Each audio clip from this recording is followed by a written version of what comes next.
वक्त गुजरने के साथ साथ ये मसाइल बढ़ते ही जा रहे हैं। ये जो एक बहरानी कैफियत है इसमें इजाफा ही होता जा रहा है। इख्तियारात क्यों सही जगह पर मुंतकिल नहीं किए जा रहे? जिसके सबसे ज़्यादा शेयर्स हैं वो ज़ाहिर है वो डिसीजन अथॉरिटी, डिसीजन पावर भी उसी के पास होनी चाहिए ताकि, और फिर रेलेवेंट एक्सपीरियंस भी वहाँ पर मौजूद है।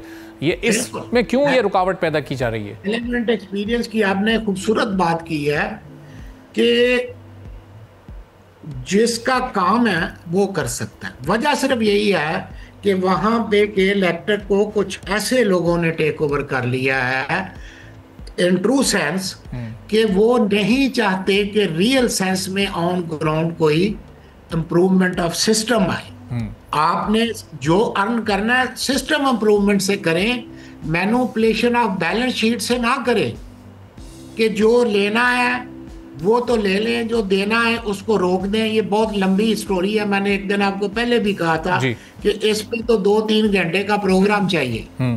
ठीक, तो वो बाकी लोगों को मिसगाइड कर रहे हैं। उनको ये है कि अगर कोई रेलेवेंट रियल प्रोफेशनल इन्वेस्टर आ गया तो हमारी ये जो मनमर्जियां हैं ये नहीं चलेंगी। They are under the fear. तो वो डिसीजन मेकर्स को भी कंफ्यूज कर रहे हैं, जो दूसरे पार्टनर इन्वेस्टर हैं उनको भी मिसगाइड कर रहे हैं।